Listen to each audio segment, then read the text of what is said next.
So on Thursday of GameHole Con, I was walking through the expo hall and I turned and saw this woman pointing at me and she went, "I know you."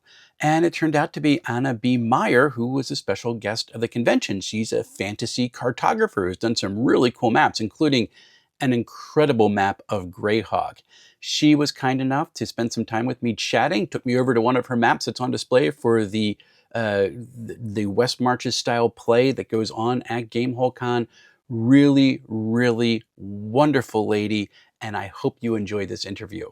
And I gotta tell you, her cartography is amazing, and the detail that she's going with for her Greyhawk map blew my mind when I attended her seminar. Enjoy the conversation.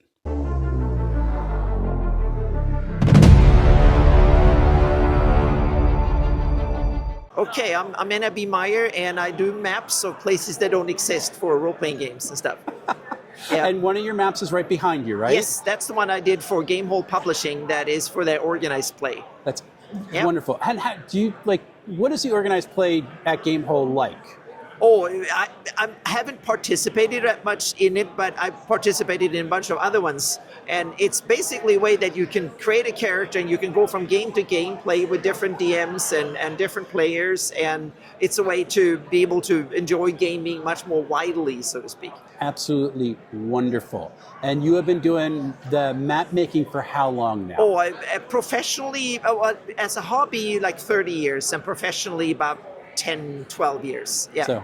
So for anybody who says you can't make a living in role-playing games, it's not true. Anna is proof. Well, you can make a living, but it's not one of the best paid careers, so to speak. I used to have a well-paying job, and I have no kids to put through college and stuff, so that's where I don't need to earn that much. I earn about minimum wage, so to speak. So I can persist on it, and I get invited to conventions like this as a perk. So that's always a nice perk. Yep.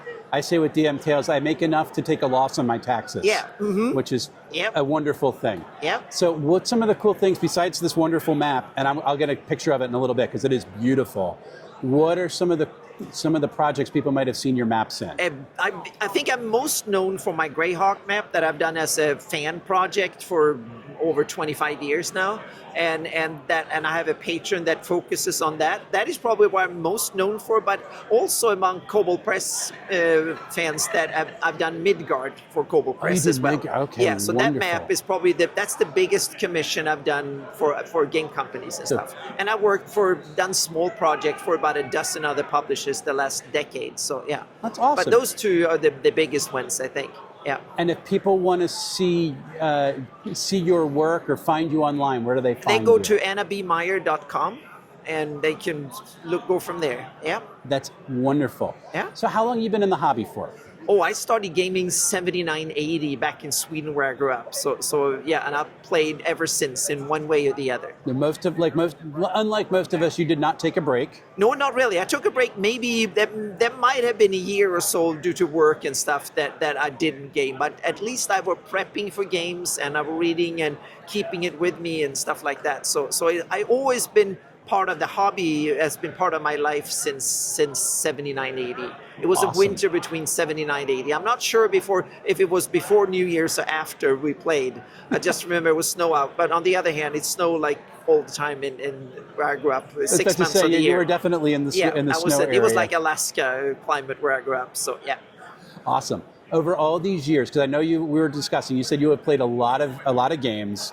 Yeah. So what's been your favorite system? Oh, my favorite system have been D&D in its various incantation or editions over the years. And I'm that person that I always loved the new edition every time it came out. Okay. And then I always loved the other next edition. But now it feels like D&D is no longer my preferred system anymore, so I'm making my own version of D&D. Oh. But I love to play I play in old school games, and I played in 5e games and so on. So as a player, I have a wide appetite, so to speak. I love to play in different things. But when I'm running games, I'm very particular. I'm running Greyhawk, and I now want to run in my own system that is kind of my own version of D&D, so to speak. Oh, that's neat. Are you going to try to publish it? Or it will be published first as it will come out this spring and alpha as PDFs and markdown, and it will be. I will give it away. It will not be sold. It will be given away. Okay. Yeah, and then so that's the alpha version, and then it will be a beta,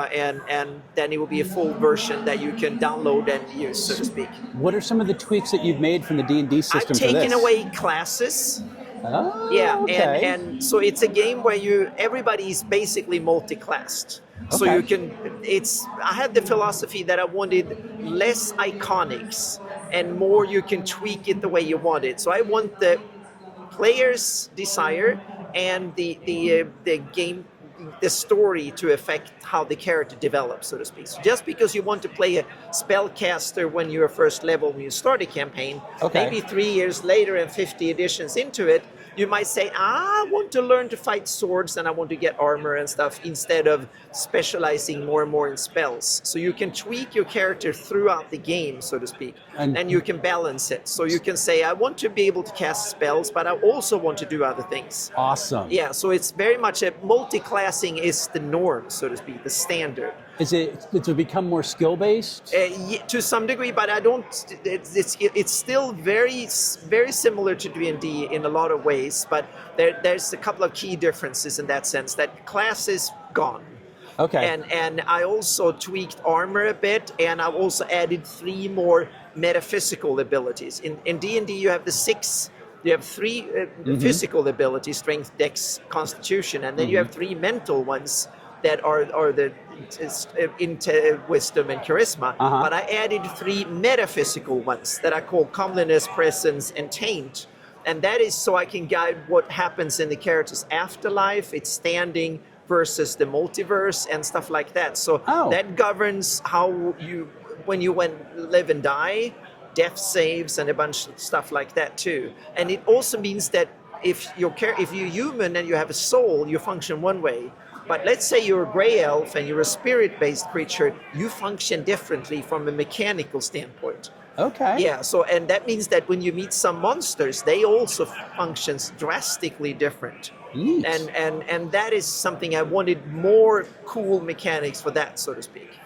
Yeah, so there's more depth to it. So when you start playing a low-level character, you can just cast your spells and swing your sword like usual. But over your career and when you get more advanced, then there's more to it. There's more layer under it, so to speak, that comes into play over time. So the complexity grows over time. Yeah, exactly. Grows over time. So it could be a fairly easy game to just get into. But if you play a long time and you play high level and stuff, then it gets more complicated. All right. Yeah. How do you keep the speed up as the complexity grows? Exactly. That's one of the keys. So when you, instead of attacking more attacks, you pile on more damage, for instance, and stuff like that. So I try to, and most of the math is pre-calculated. You don't have to calculate much math during combat sessions and stuff. So that was my way of trying to make it go fast. So you, instead of attacking 7 times or 5 times, you pile on more damage when you do it. So I did a play test a couple of weeks ago with 15 level characters,